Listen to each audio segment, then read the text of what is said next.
Hey everybody, welcome to Pop Culture Philosophers. I'm Rockin Robbie Billups, and today I'm talking about cult classic creature feature number 1 from Vault Comics.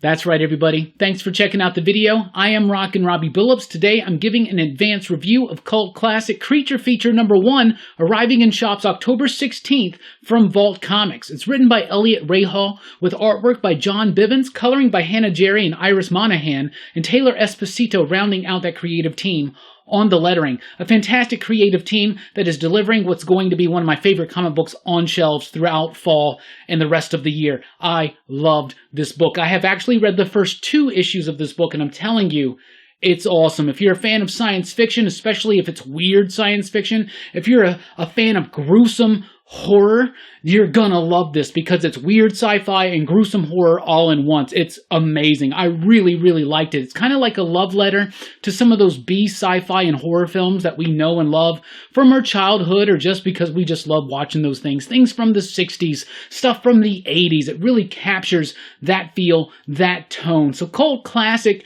is kind of a line of comic books that Eliot Rahal started over at Vault. The first book was Return to Whisper. That just recently wrapped up. And the whole idea of Cult Classic is all these strange, weird, science fiction, fantasy, horror type tales all in this one small town, right?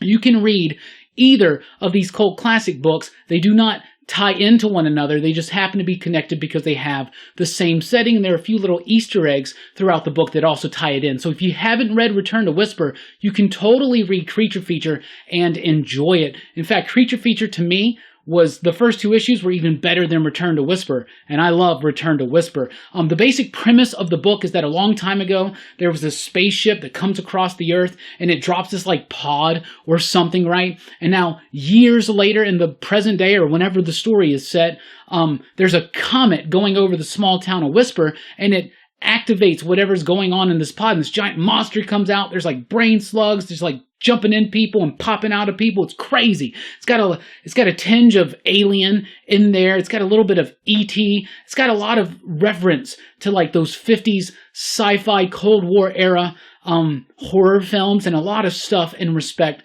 from the 80s. Things like Night of the Demons and stuff like that, right? You can tell that Eliot Rahal and John Bivens and company, they really love what they're doing here, and it really shines and shows throughout. The writing is superb. Eliot Rahal is so good, first of all, at just building these kind of stories, doing strange things, making it grounded, making it make sense. He's done exceptional work, like I said, on Return to Whisper, on Hot Lunch Special from Aftershock, and Quantum and Woody did great work on that too. And now he's got a new one also from Aftershock, Midnight Vista. I've loved the first issue of that. This book was amazing. Probably some of the funnest books, some of the funnest work I've ever read from Rahal. John Bivens' artwork is great. It's gruesome. It's grounded. It's exactly what it needs to be. You add in Jerrie and Monahan's coloring, and it really is amazing. Their coloring adds such a layer to this book, and it's a layer that's a little bit unexpected. Usually, if you're going to do something weird, if you're going to do something gruesome, if you're going to do something brutal, if you're going to do something horrific, you're going to kind of put a lot of blacks in there. You're going to kind of cover up the art. You're going to kind of make it a little bit dark, a little bit atmospheric. The atmosphere in this book is like explosive. It's like phosphorescent. It's like, I said that word wrong. Anyway, the colors leap off the page, and it really adds a new layer of dimension to the story. I absolutely love it. You add in Taylor Esposito on the lettering. Seriously, one of the best letterers working in the industry right now. He finds a way to get every little thing in there. It all works. It's balanced. Every page is balanced. The flow, it's all there. It all gets tied together. I love this book. This book is so good. Eliot Rahal is amazing at dialogue.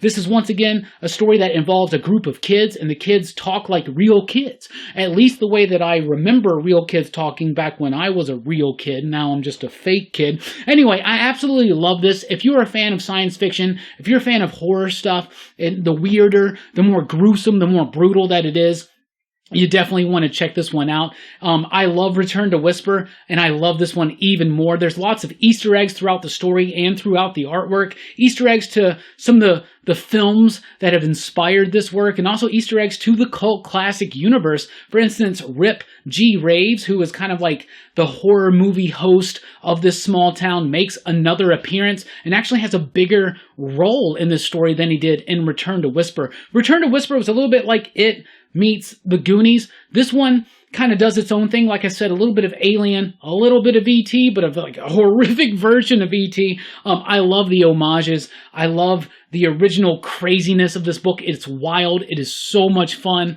I seriously loved this comic book so much. It's coming out from Vault in October 16th of this year, right in time for Halloween season. You are gonna love it. If you've loved Eliot's work so far, if you've loved Vault's work so far, if you love weird sci-fi and awesome horror stuff, especially when it gets merged impeccably into one wonderful, crazy, and wild experience, you're gonna love cult classic creature feature #1 coming out October 16th. Like I said, I've read the first 2 issues of this, and I absolutely loved it. It's grounded with all this weird, wacky craziness going on. It's grounded in reality. It's got some real characters there, characters that are relatable, that are compelling, that are instantly recognizable. You feel for their journeys. It's a tragedy. Some deep things happen in this book. So it's also exploring some interesting things, as well as just being a fun, weird sci-fi romp. And that's exactly what it is, but with a lot of heart to it. I absolutely love this book. Eliot, John, Hannah, Iris, Taylor, and company, y'all have outdid yourselves. This book is absolutely fantastic. I loved it so much. I want to thank Vault for the early look. I got to get you excited. FOC is already passed, but let your shop right now know that you want to check out this book if it sounds interesting to you. It's awesome. I loved it so much. Anyway, that's what I think about it. Let me know what you think about it. Are you excited in the comments down below? Coming up here at Pop Culture Philosophers, lots of excitement, so please do like, share, and subscribe. And join us over at popculturephilosophers.com for podcasts and a whole lot more. We just released our Aliens PCP podcast. Very excited about that one. Kind of ties in a little bit because this book's about aliens and weird, crazy stuff.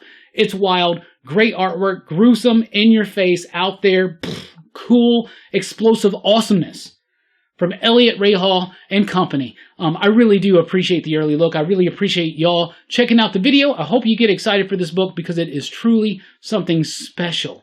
Anyway, thank you so much for checking out the video. I've been Rockin Robbie Billups. Thanks for rocking with us. Keep on reading.